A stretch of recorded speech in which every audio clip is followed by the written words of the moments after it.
Good afternoon. This is Animal Times, and I, Mr. Whymper, am going to speak about the recent events that occurred at the newly established animal farm. A misguided attack has happened recently. The humans thought that the animals' rule was unjust when, of course, it was superior to theirs, and stormed the farm. The animals drove them back mostly unscathed, with the guidance of Comrade Napoleon. After the report from Mrs. Whymper, we are going to interview some animals that witnessed and fought in the swift victory. Mrs. Whymper? Thank you, Mr. Whymper. And here I am with Squealer talking about the events that took place during the Battle of Cowshed. When our leaders, Comrade Snowball and Napoleon, were contemplating the rebellion plan, they knew that the humans would try to recapture the farm. Yesterday, a flight of pigeons came whirling through the air and informed other animals that Jones, along with his men, had entered through the gate of our animal farm. The humans thought of us as stupid creatures. However, they did not know that our leaders have had a plan for them for a while. Comrade Snowball began defending our farm by spending 35 pigeons, which dropped dung on the men's heads.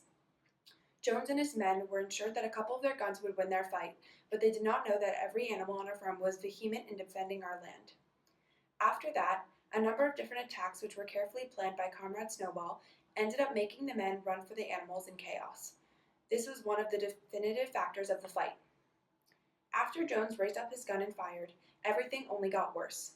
Every animal knew that the humans were using them as slaves, and none of them wanted Jones to come back. The animals were raging.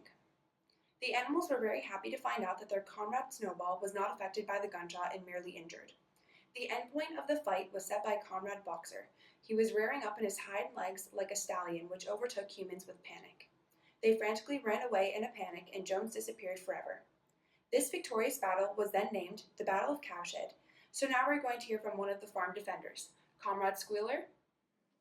Comrades, I want to tell you how important it is for us to unite, but first, we need to honor the job our leaders have done defending our farm. Back at the time of Jonas' regime, we were not free. However, Comrade Napoleon and Comrade Snowball led all of the animals towards the freedom. They still continue to lead all of us with their clever minds now. The defense without them would have failed after the first moments. Look upon the world around us now. We are free, we are united, we fight for our own lives, and more importantly, we are all equal. During the battle, Jones and his men wanted to take all of this back. Now, my dear comrades, we have to work even harder and strive to work the way Comrade Boxer does. We didn't lose anything during the battle, and proved that we have done something truly great. Thank you, comrade. Thank you, Miss Whymper, and lucky enough for you viewers, we have a special guest on the set. Please welcome Mr. Voronkov, a Russian official who will be joining us by telephone. Yes, thank you, Mr. Whymper.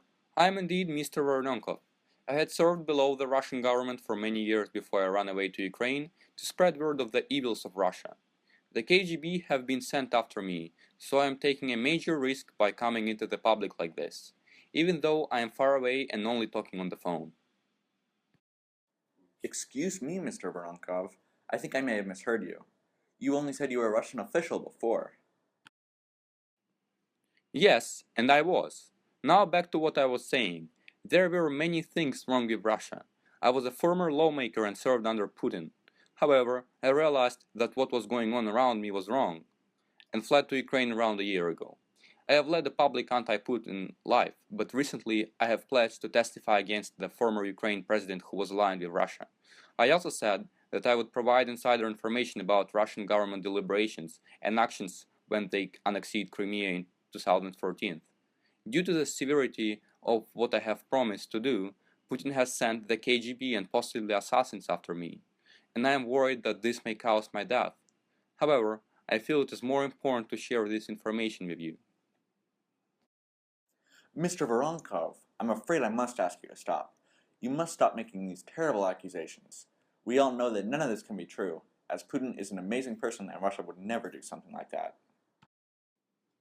Wait, what are you talking about? Of course Putin would do something like this. He does so all the time. We have you surrounded. Get on the ground. What is the meaning of this? Wait, do not shoot! This broadcast has been temporarily interrupted due to technical difficulties. Thank you.